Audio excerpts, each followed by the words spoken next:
हमारे यहाँ तो भगवान राम की जो कुंडली निकली है वो जब नासा के प्लैनेटोरियम सॉफ्टवेयर में डाली गई तो 7114 समथिंग बीसी की डेट निकल आई। दोस्तों, ईसाई धर्म के संस्थापक ईसा मसीह थे, जिन्होंने पहली सदी ईस्वी में फिलिस्तीन में ईसाई परंपरा की शुरुआत की थी। वहीं 613 ईस्वी के आसपास हजरत मोहम्मद साहब ने लोगों को अपने ज्ञान का उपदेश देना शुरू किया और इस्लाम धर्म की शुरुआत हुई। लेकिन क्या आप जानते हैं कि सनातन धर्म के संस्थापक कौन हैं? यह धर्म आज से कितने साल पहले अस्तित्व में आया था? कौन थे सबसे पहले सनातनी? किसने की इस सनातन परंपरा की शुरुआत? जानने के लिए वीडियो के आखिर तक बने रहें। दोस्तों, हिंदू धर्म को लेकर अक्सर ये कहा जाता है कि इस धर्म के कोई संस्थापक नहीं, इस धर्म की शुरुआत का कुछ अता पता नहीं। लेकिन जानकारों की माने तो एक वो समय था जब पूरी दुनिया में सिवाय हिंदू धर्म के कुछ नहीं था। ईसाई, बौद्ध, जैन, इस्लाम, ये सब कहीं ना कहीं हिंदू धर्म से ही निकले धर्म हैं। हिंदू धर्म को सबसे प्राचीन धर्म माना जाता है, जिसका अस्तित्व 90,000 साल पुराना है, जबकि इस धर्म के पहले फॉलोअर स्वयंभू मनु हैं। कहते हैं कि मनु ने ही इस धर्म की शुरुआत की थी। वो मनु ही थे जिन्होंने सनातन धर्म की नींव रखी। सबसे पहले 9057 में हिंदू धर्म की स्थापना की गई थी। हालांकि हिंदू धर्म के अलग अलग ग्रंथों में इस बात को लेकर मतभेद है और उनके अनुसार सनातन का संस्थापक कोई और ही है। लेकिन कौन?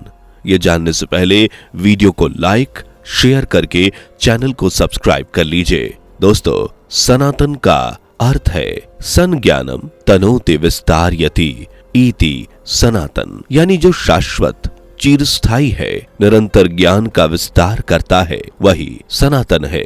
सनातन का आधार है सच। जो बात सच है वही सनातन है। सनातन के अनुसार ईश्वर सत्य है, आत्मा सत्य है और मोक्ष भी सत्य है, और जो इस सत्य के रास्ते को बताता है वही सनातनी है। इसलिए सनातन धर्म को सिर्फ धर्म नहीं बल्कि जीवन जीने का वो सलीखा माना जाता है जो दुनिया के किसी कोने में रखी कोई किताब नहीं बता सकती। हिंदू धर्म को ही सनातन या वैदिक धर्म भी कहते हैं, जिसमें सांख्य, योग, न्याय, वैशेषिक, वेदांत और मीमांस जैसे 6 शास्त्र, 4 वेद, 108 उपनिषद, 18 पुराण और 18 स्मृतियों सहित रामायण, महाभारत जैसे अनेकों ग्रंथ हैं। जो अलग अलग ग्रंथों में हिंदू धर्म के संस्थापक ब्रह्मा, विष्णु, महेश सहित अग्नि, आदित्य, वायु और अंगिरा को माना गया है। हालांकि इन सबका आधार माना गया है भगवान विष्णु को, जिनसे ब्रह्मा हुए और ब्रह्मा से 11 रुद्र, 11 प्रजापति और स्वयंभू मनु, जिनके जरिए इस धर्म की स्थापना की गई। जिसके बाद शिव के 7 शिष्यों ने इस धर्म का ज्ञान अलग अलग गुटों के जरिए पूरी दुनिया में फैलाने का काम किया। मनु के बाद उनके संदेश वाहकों ने इस धर्म को आगे बढ़ाने का काम किया। हालांकि पौराणिक कथाओं की माने तो देवी सती ने ब्रह्मा, विष्णु, महेश को प्रकट किया और कहीं कहीं उन्हें भी सनातन का संस्थापक और संरक्षक बताया गया है। हिंदू धर्म में लिखा है, यदा यदा हि धर्मस्य ग्लानिर्भवति भारत अभ्युत्थानम धर्मस्य तदात्मानं सृजाम्यहम् परित्राणाय साधूनां विनाशाय च दुष्कृतां धर्म संस्थापनार्थाय संभवामि युगे युगे। मतलब पूरी दुनिया में सबसे पहले वैदिक धर्म ही हुआ करता था, लेकिन बदलते वक्त के साथ इस धर्म की दुर्गति शुरू हो गई। लोगों और कथित संतों ने अपने अपने मतभेदों को जन्म दिया और इस तरह से एक ही धर्म के लोग कई जातियों व उपजातियों में बढ़ते चले गए। यह जातिवाद कुछ ऐसा था कि यह ना तो वेद में, ना वेदांत में, ना ही परमात्मा में कोई आस्था रखते थे। इनमें एक गुट अपने आप को वैदिक धर्म का अनुयायी और आर्य कहता था, तो दूसरा जादू टोने में विश्वास रखने वाले और प्राकृतिक तत्वों की पूजा करने वाला था।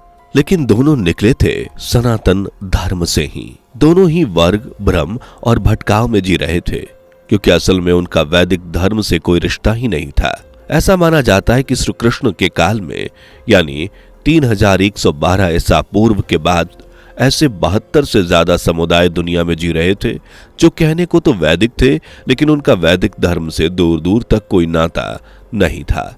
इसलिए श्री कृष्ण ने सभी को एक किया और एक बार फिर से वैदिक सनातन धर्म की स्थापना की। इस तरह से आप समझ सकते हैं कि वैदिक धर्म की जो दुर्गति हो रही थी उसे भगवान श्री कृष्ण ने मिटाने के लिए सभी समुदाय को एक किया और सनातन धर्म की दोबारा से स्थापना की। यानी कि आप सनातन धर्म का पुनर्स्थापित करता भगवान श्री कृष्ण को मान सकते हैं।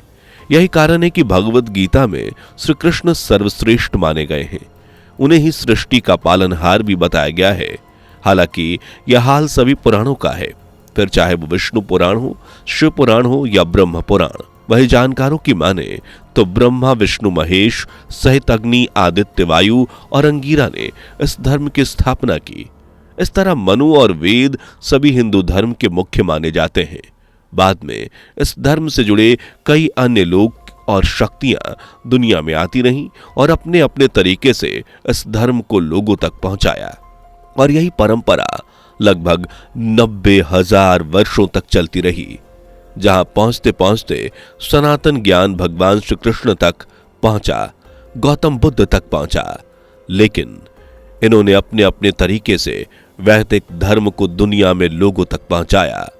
मनु स्मृति में लिखा है कि अग्नि वायुर विभुत्सु त्रय ब्रह्म सनातनम तुदोहा यज्ञ सिद्ध्यर्थ मुर्गियोह समलक्षणम, यानी जिस परमात्मा ने आदि सृष्टि में मनुष्यों को बनाकर अग्नि और 4 वेदों को ब्रह्म को प्राप्त कराया, उसी ब्रह्मा ने अग्नि वायु आदित्य और अंगिरा से ऋग्य यजु साम और अथर्व वेद ग्रहण किया। लेकिन सृष्टि में आई प्रलय के बाद ब्रह्मा के पुत्र स्वयंभू मनु ने धर्म का उपदेश दिया और ब्रह्मा जी से शिक्षा पाकर भृगु मरीचि सहित अन्य ऋषियों को वेद की शिक्षा दी और इस परंपरा को भी मनुस्मृति में लिखा गया है। इस तरह मनु के उपदेशों के बाद ऋषियों ने वेदों की रचना की और वेद बन गए सबसे प्राचीन ग्रंथ, जिनमें न सिर्फ सनातन परंपराओं को लिखा गया बल्कि सनातन धर्म ब्राह्मण दुनिया लोगों से जुड़ी हर एक बात को दर्शाया गया।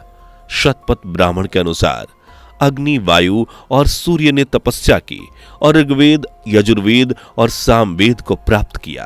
प्राचीन समय में 4 वेदों में सिर्फ ऋग्वेद ही था, लेकिन फिर ऋग्वेद के बाद यजुर्वेद और सामवेद की भी शुरुआत हुई।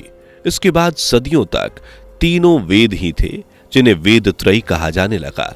माना तो यह भी जाता है कि इन तीनों वेद के ज्ञान का संकलन भगवान राम के जन्म से पहले ही पुनर्वा ऋषि के समय हुआ था। वहीं बात करें चौथे वेद यानी अथर्ववेद की, तो मनुस्मृति के अनुसार इसका ज्ञान सबसे पहले महर्षि अंगिरा को हुआ था। बाद में महर्षि अंगिरा द्वारा सुने गए अथर्ववेद का संकलन ऋषि अथर्वा द्वारा किया गया। इस तरह हिंदू धर्म 2 भागों में बंट गया, एक वह जो ऋग्वेद को मानते थे और दूसरे वो जो अथर्ववेद को मानते थे। इस तरह 4 किताबें वेद में हुई, ऋग्वेद सामवेद यजुर्वेद और अथर्ववेद, और हमारे वेद हो गए 3 से 4। सनातन धर्म के सबसे प्राचीन ग्रंथ यानी ऋग्वेद की ऋचाओं में लगभग 414 ऋषियों के नाम मिलते हैं, जिनमें से लगभग 30 नाम महिला ऋषियों के हैं। इस तरह वेद सुनने और वेद संभालने वाले ऋषि और मनु ही हिंदू धर्म के संस्थापक हैं। हाँ, वो बात अलग है कि अलग अलग धर्म प्रवक्ता अलग अलग मान्यताओं के चलते सनातन धर्म की स्थापना और संस्थापक से जुड़े कहीं ना कहीं विवाद हमें देखने को मिलते हैं।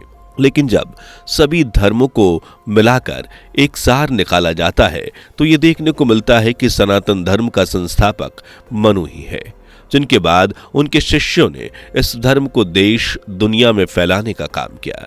उनकी मेहनत की वजह से ही एक समय पर हिंदू धर्म पूरी दुनिया में फैल गया था, लेकिन फिर अलग अलग मान्यताएं आईं और हिंदू धर्म का रूप बदलता चला गया। इसलिए कई विद्वान भी कहते हैं कि इस्लाम ईसाई जैन बौद्ध और दुनिया के लगभग सभी धर्मों का आधार कहीं ना कहीं हिंदू धर्म ही है। जैसे जैसे लोगों की सोच बदली, उन्होंने हिंदू नियमों को पालन ना करके अपने विचारों को माना और ऐसे करते करते आज 300 से ज्यादा धर्म बन चुके हैं। लेकिन फिर भी सबसे पवित्र सनातन धर्म को ही माना जाता है। वैसे दोस्तों, आपको क्या लगता है, कौन है सनातन का असली संस्थापक? अपनी राय हमें कमेंट करके बताइए। सनातन धर्म के बारे में आप क्या सोचते हैं, ये भी बताइए। वीडियो पसंद आई हो तो लाइक शेयर करके चैनल को सब्सक्राइब भी कर लीजिए। मिलता अगली वीडियो में, तब तक के लिए बेल आइकन को प्रेस कर लीजिए और हमारे वीडियो को यूं ही देखते रहिए। धन्यवाद। दोस्तों, आपको स्क्रीन पर 2 और वीडियोस दिखाई दे रही हैं, जिसे देखने के लिए स्क्रीन पर क्लिक करें।